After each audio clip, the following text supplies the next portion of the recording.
The unforgiving void of space cared little for the aspirations of Earthlings. As humanity's first interstellar colony ship, the HSS Prometheus, emerged from its wormhole jump, Captain Eloan Vax's eyes widened. "Sweet mother of Dash," she gasped, her curse cut short by the alarms blaring throughout the bridge. The planet before them, their intended new home, was a swirling maelstrom of storms and gravitational chaos. Tidal forces from its 3 moons tore at the atmosphere, creating an ever-shifting hellscape of lightning and wind. This was not the paradise promised by the long-range scans. "Report," Eloan barked, her knuckles white as she gripped her command chair. Science Officer Zephyr Dorn's fingers danced across his holographic interface. "It's Kepler 452c, all right, but something's changed. Readings indicate a recent asteroid impact has destabilized the entire system." "How?" Navigation Officer Lumi Teresh swore. "We're being pulled in. The gravity well's too strong."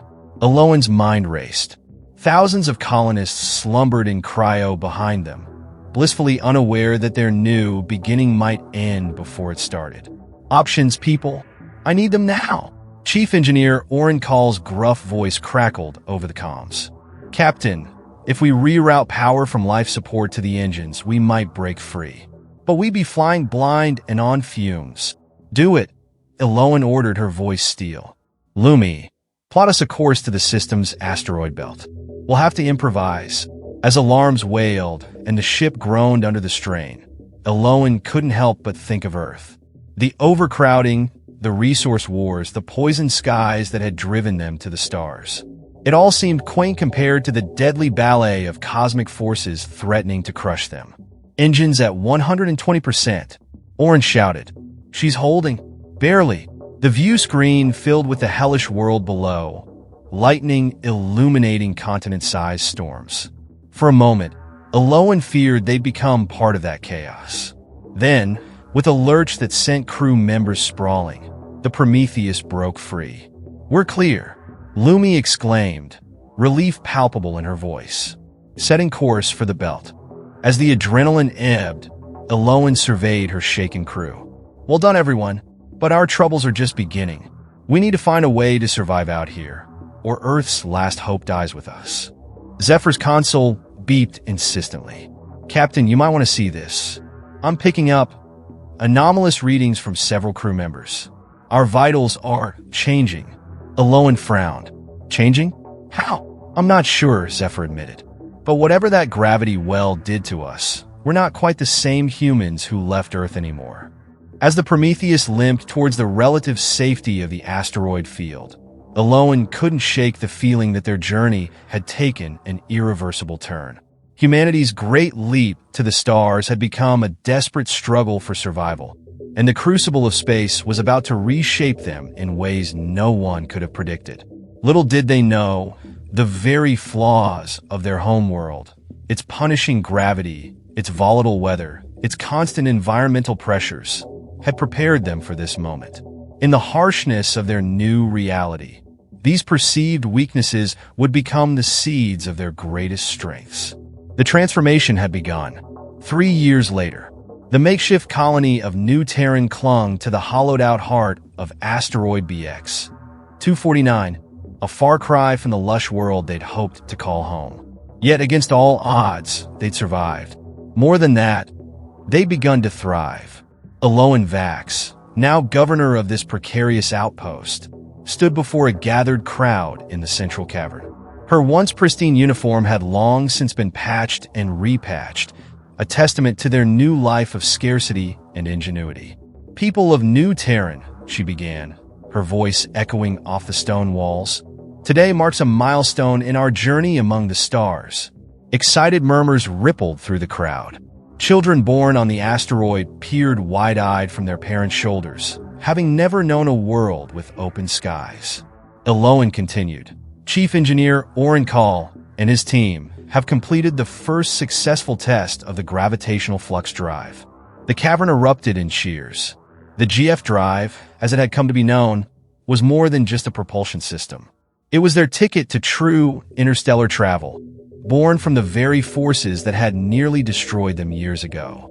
As the celebration died down, Zephyr Dorn stepped forward, his lab coat hanging loosely on his now lankier frame. "The drive's success is only part of the story," he said, his voice carrying a hint of wonder. "Our prolonged exposure to the unique radiations of this system has changed us." A hush fell over the crowd. They'd all noticed the subtle shifts: increased strength, sharper senses, faster healing. But hearing it acknowledged officially sent a shiver through the gathering. "Our DNA has adapted at an unprecedented rate," Zephyr explained. "We're evolving to thrive in environments that would kill our earthbound cousins. It's as if all of humanity's potential has been unleashed." The silence that followed was electric. Then, from the back of the crowd, a voice called out, "So what you're saying is, we're becoming superhumans?" Laughter rippled through the cavern, breaking the tension. Alolan stepped in. "Let's not get ahead of ourselves. But, yes, we are changing, and those changes may be the key to our survival out here." As if on cue, alarms began blaring throughout the asteroid. Lumi Teresh's voice crackled over the comm system. "Governor, we got company. Unknown ship approaching fast." The crowd's elation turned to panic in an instant. They'd been discovered. "Everyone, remain calm," Alolan commanded. "Proceed to your designated shelters. This is not a drill." As the colonists dispersed, Alolan and her core team raced to the command center. The main view screen flickered to life, revealing a sleek vessel of clearly alien design. "By the void," Orin breathed. "Would you look at that beauty?" Zephyr's fingers flew across his console. "I'm detecting energy readings off the charts. Their tech it's light years beyond ours." Alolan steeled herself. This was the moment they'd both dreaded and hoped for since leaving Earth. "First contact. Open a channel," she ordered. The screen flashed, and they found themselves face to face with a being that defied easy description. Its skin shimmered with bioluminescence, and multiple eyes blinked in an unsettling rhythm. "Greetings, anomalies." The alien's voice resonated directly in their minds. "We are the Jivri. Your presence here is unexpected." Alolan stepped forward, chin held high. "I am Governor Alolan Vax of New Terran. We are peaceful explorers from Dash." "Earth," the Jivri interrupted. "Yes, we know of your homeworld. A death world by galactic standards. Your survival here is intriguing." The crew exchanged glances. "Earth a death world?" The implications were staggering. "We've been observing your colony," the alien continued. "Your adaptability is unprecedented. It seems the crucible of your harsh world has forged you into something new." Alolan's mind raced. This wasn't just first contact. This was a turning point for all of humanity. "We propose an exchange," the Jivri said. "Your unique biology and ingenuity for our advanced technology. Together, we could reshape the very fabric of galactic society." The command center fell silent. The offer was tantalizing, but the risks... Alolan took a deep breath. "We're honored by your offer," she began carefully, "but we'll need time to discuss this among our people. This decision affects all of us." The alien's eyes blinked in that unsettling pattern again. "Of course, but be warned, others may not be as diplomatic in their interest. You have 3 solar cycles to decide." As the transmission cut off, Alolan turned to her team. Their expressions mirrored her own mix of excitement and apprehension. "Well," Orin said, breaking the silence, "looks like humanity just got a seat at the big kids' table." Zephyr nodded, his eyes gleaming with scientific curiosity. "And we've brought something to the party they've never seen before." Alolan gazed at the star-filled view screen, her mind already racing with the possibilities and dangers that lay ahead. "Let's hope we're ready for what comes next," she said softly. "Because ready or not, the galaxy now knows we're here." As the new Terran colonists prepared for a future they could scarcely imagine, one thing became clear. The very challenges that had nearly broken them on Earth had become their greatest asset among the stars. Their journey was far from over. In fact, it had only just begun. 5 years had passed since the Jivri first contact, and the landscape of New Terran was unrecognizable. The asteroid colony had blossomed into a thriving outpost, its caverns now lined with a dizzying array of alien tech fused with human ingenuity. Dr. Zephyr Dorn stood before a holographic display, his eyes wide with a mixture of awe and concern. "Governor Vax, you need to see this. Now!" Eloan strode into the lab, her movements fluid and precise, a testament to the ongoing changes in human physiology. "What is it, Zephyr? Another breakthrough?" "You could say that," he replied, gesturing to the swirling DNA model before them. "Remember how our exposure to the asteroid belt's radiation accelerated our evolution? Well, it hasn't stopped. If anything, it's intensifying." Eloan frowned. "Meaning what, exactly?" Zephyr took a deep breath. "Meaning we're adapting to new environments faster than should be biologically possible. The colonists we sent to Kepler, 452d, they've developed gills in less than a generation." "Gills?" Eloan exclaimed, her mind reeling. "But that planet is almost entirely ocean. How did they dash?" An alarm cut her off mid-sentence. Chief of Security Vera Kaas's voice crackled over the comms. "Governor, we got an incoming transmission. Well, you better see for yourself." Moments later, Eloan and Zephyr burst into the command center. The main screen flickered to life, revealing a face that made them both gasp. "Hello, New Terran," the man said, his eyes glowing with an unnatural light. "Remember us?" Eloan's voice was barely a whisper. "Captain Riker? But your ship was lost in the Oort cloud years ago." The man, or what used to be Captain Riker, smiled. It was not a comforting sight. "Oh, we weren't lost, Governor. We were found, and now we've come to share what we've learned." Zephyr leaned in, his scientific curiosity overriding his caution. "Your physiology, it's incredible. How did you dash?" "Adapt," Riker finished. "The same way you have, Doctor. But we've taken it further. Much further." Eloan's eyes narrowed. "What exactly are you proposing, Riker?" "An alliance," he replied. "The galaxy is a far more dangerous place than we ever imagined. There are beings out there that make the Jivri look primitive. We need to stand together if humanity is to survive." "And if we refuse?" Eloan asked, her voice steel. Riker's glowing eyes flared. "Then you'll be left behind in the next great leap of human evolution. The choice is yours." As the transmission cut off, the command center erupted into chaos. "We can't trust them," Vera shouted. "They're not even human anymore." "But think of what we could learn," Zephyr countered. "The scientific possibilities are dash." "Enough!" Eloan's voice cut through the din. "We need more information." "Zephyr, I want a full analysis of that transmission." "Vera, double our security protocols. And someone give me Orin. I want to know if our new tech can stand up to whatever Riker's people have become." As the team scrambled to their tasks, Eloan found herself alone with her thoughts. The weight of the entire colony, perhaps all of humanity, rested on her shoulders. Weeks passed in a flurry of activity. New Terran buzzed with rumors and speculation. Then, just as tensions reached a breaking point, opportunity arrived in the most unexpected form. "Governor," Lumi's excited voice rang out across the command center. "You're not going to believe this. We're picking up a distress signal. It's from a Jivri ship." Eloan's head snapped up. "What? Where?" "Just outside the Oort cloud," Lumi replied. "They're under attack by something. The readings are off the charts." For a moment, Eloan hesitated. Then, her jaw set with determination. "Prep the Prometheus. We're going to answer that call." Vera's eyes widened.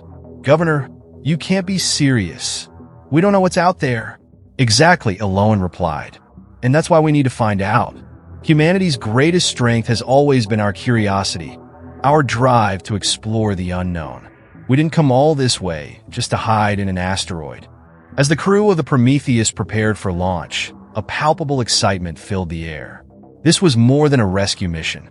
It was a chance to prove that humanity, in all its evolving, adapting glory, had earned its place among the stars. The ship burst from the asteroid field, its new gravitational flux drive propelling it faster than any human vessel had ever traveled. As they approached the coordinates of the distress signal, The crew's enhanced senses tingled with anticipation. Contact in 3, 2, 1. Lumi's voice rang out. The view screen flared to life, revealing a scene of cosmic chaos. The HFY ship, dwarfed by a monstrous entity of pure energy, was being torn apart. Holy dash! Oren's curse was cut short as the entity turned its attention to the Prometheus. Aloan's voice was calm, belying the adrenaline surging through her. All hands brace for impact. Oren, give me everything that drives God. Zephyr, analyze that thing. Find me a weakness. As the Prometheus dove into the fray, Aloan couldn't help but smile. This, right here, was what humans were made for. Facing the impossible, adapting, overcoming. In that moment, she knew, whatever the outcome of this battle, humanity's true journey among the stars had only just begun, and the universe would never be the same. The aftermath of the battle with the energy entity left the crew of the Prometheus reeling. They had emerged victorious, but at a cost that none could have foreseen. I still can't believe it, Oren muttered, staring at the readouts. We absorbed that thing? Zephyr nodded, his eyes gleaming with a mix of scientific excitement and trepidation. Not just absorbed, we integrated it. Our ship, our bodies, we've become something new. Aloan stood at the viewport, watching as the rescued HFY vessel limped alongside them. And the HFY? How are they taking all this? They're in awe, Lumi replied, her fingers dancing across the communication panel. They're calling us the Awakened Ones. Apparently, we just did something their entire civilization has been trying to achieve for millennia. A sardonic chuckle escaped Aloan's lips. Fantastic. We stumble into godhood by accident. Typical human luck. Governor, Vera's voice cut in, tension evident in her tone. We're receiving a transmission. It's from every known spacefaring race. Simultaneously, the crew exchanged glances. This was unprecedented. Put it through, Aloan ordered, straightening her posture. The view screen flickered to life, revealing a dizzying array of alien faces. Some familiar, like the HFY, others utterly foreign. At the center, a being of pure light spoke, its voice resonating directly in their minds. Humans of Earth, it began, you have done the impossible. You have bridged the gap between matter and energy, between the physical and the divine. The galaxy watches and waits. Aloan stepped forward, her voice steady despite the gravity of the moment. We meant no offense. We were simply trying to dash. Save lives, the being interrupted. Yes, it is this unpredictability that makes you so fascinating and so dangerous. Murmurs rippled through the alien assembly. Aloan could sense the fear, the anticipation, the hunger in their eyes. What happens now? She asked, acutely aware that her words might shape the destiny of her entire species. The light being seemed to pulse. That, young ones, is up to you. You stand at a crossroads. Will you use your newfound power to conquer? To explore? To transcend? Before Aloan could respond, another transmission cut through. Captain Riker's evolved humans. Don't listen to them, Aloan. Riker's voice boomed. They fear us. Join us. And together we'll reshape the galaxy in humanity's image. The alien assembly erupted into chaos. Accusations flew. Threats were made. The fragile piece of the galaxy teetered on the brink. In that moment, Aloan felt the weight of eons pressed down upon her. Every hardship humanity had faced, every flaw they'd overcome, had led to this moment. She took a deep breath and spoke, her words cutting through the din. Enough! Her voice, amplified by their new energy-infused state, resonated across space itself. The squabbling aliens fell silent. We did not come this far to conquer or to rule. Aloan continued, her words measured. Humanity's greatest strength has always been our ability to adapt, to learn, to grow. We've faced extinction on our own world and among the stars, and each time we've emerged stronger. She paused, looking each alien representative in the eye. We offer neither subservience nor dominance. Instead, we propose a new path, one of cooperation, of mutual growth. Our flaws, our struggles have given us a unique perspective. Let us use it to bridge the gaps between all sentient life. The silence that followed was deafening. Then, slowly, murmurs of agreement began to ripple through the assembly. The light being spoke again, its tone thoughtful. You continue to surprise us humans. Very well. Let this mark the beginning of a new era. As the transmission ended, the crew of the Prometheus sat in stunned silence. Zephyr was the first to speak. So, what now? Eloan turned to her crew, a small smile playing on her lips. Now, we do what humanity does best. We adapt. We explore. We push the boundaries of what's possible. Over the next few years, humanity's influence spread across the galaxy like wildfire.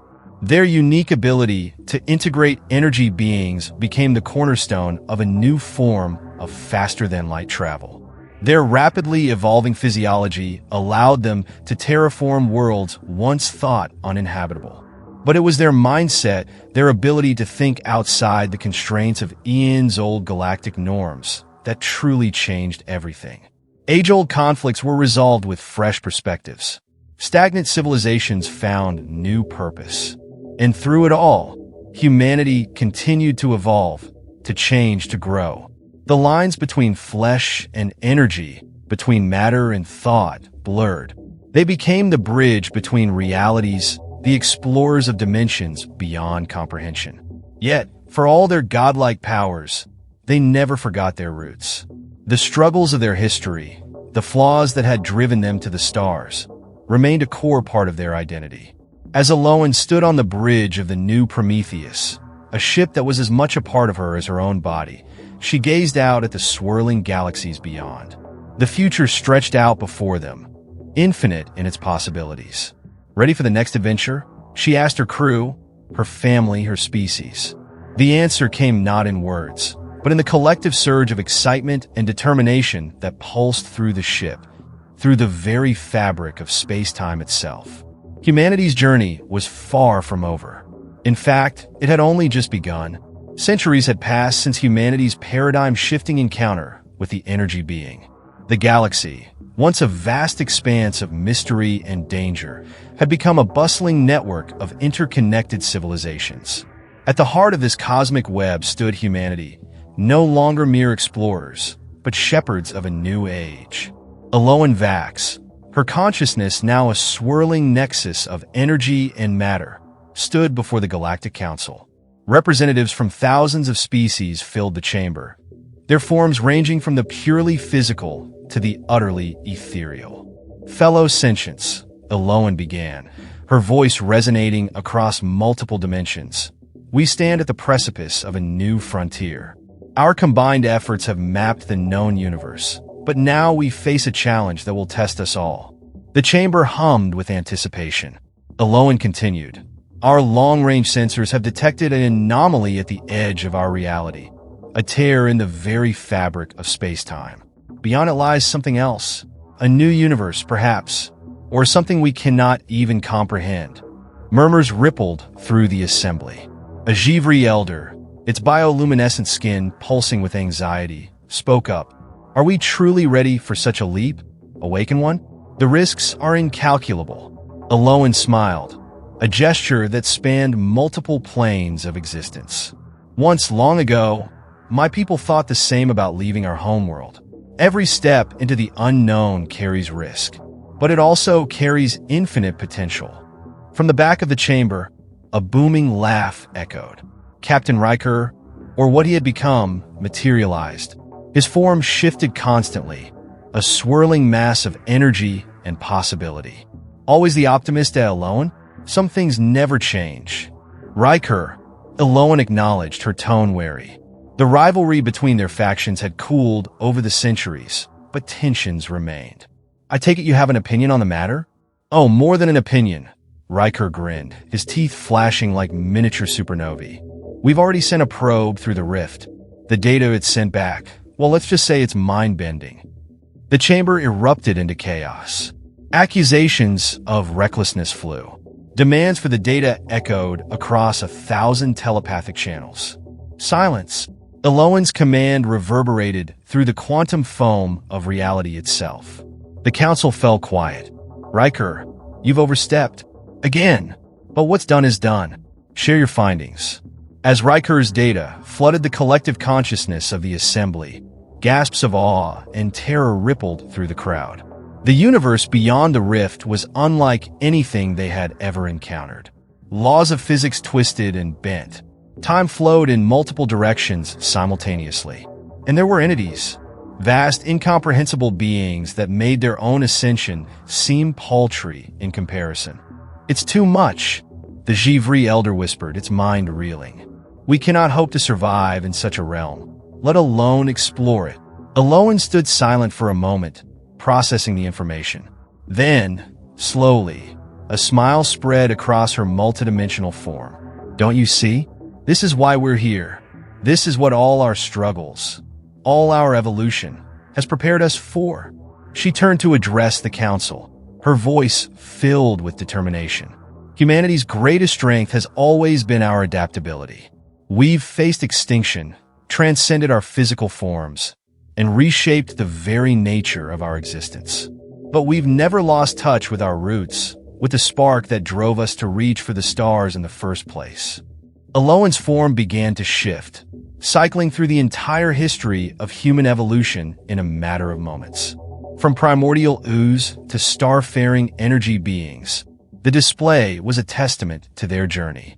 Our flaws, our curiosity, our drive, our willingness to take risks. These are the very things that have brought us to this point, and they are what will carry us forward into this new frontier. The chamber buzzed with a mix of fear and excitement. Even Riker looked impressed. I propose, Eloan continued, a joint expedition. Not just humans, but representatives from every species in our galaxy. We'll pool our knowledge, our unique perspectives, our very essence. Together, we'll step into the unknown, ready to face whatever awaits us. The vote was unanimous, as preparations began for the greatest journey in the history of their universe. Eloan found herself back on the bridge of the Prometheus. The ship, like its crew, had evolved far beyond its original form. It was now a living entity, a fusion of technology and consciousness that spanned dimensions. Zephyr, Orin, Lumi, and Vera, or the beings they had become, stood with her, their forms shimmering with barely contained excitement. Well, Orin chuckled, his voice like the hum of 1,000 reactors. Who'd have thought our little camping trip in the asteroids would lead to this? Lumi, her consciousness now intertwined with the very fabric of space-time, grinned. Oh, I don't know. Humans have a knack for stumbling into the extraordinary. And making it look easy, Vera added, her energy form pulsing with anticipation. Zephyr, who had become a living repository of all the knowledge they'd gathered over the centuries, spoke up. You know, despite everything we've become, everything we've achieved, I can't help but feel like we're right back at the beginning. Small, fragile, facing the unknown. Eloan nodded, a wave of emotion washing over her multidimensional form. That's exactly it, Zephyr. That's what makes us who we are. No matter how far we go, no matter how much we change, at our core, we're still those same humans who dared to reach for the stars. As the Prometheus prepared to lead the assembled fleet into the rift, Eloan felt a surge of pride. They had come so far, achieved so much. Yet the spark that had driven them from Earth still burned bright. Ready for the next chapter? She asked, her voice carrying across the vast fleet. The response came not just from her crew, not just from the assembled ships, but from every corner of their galaxy. A resounding yes that echoed across the cosmos. As they approached the swirling maw of the rift, Eloan felt a familiar mix of terror and exhilaration. It was the same feeling she'd had when the Prometheus had first left Earth's orbit, when they'd faced down the energy being, when they'd reshaped the galaxy.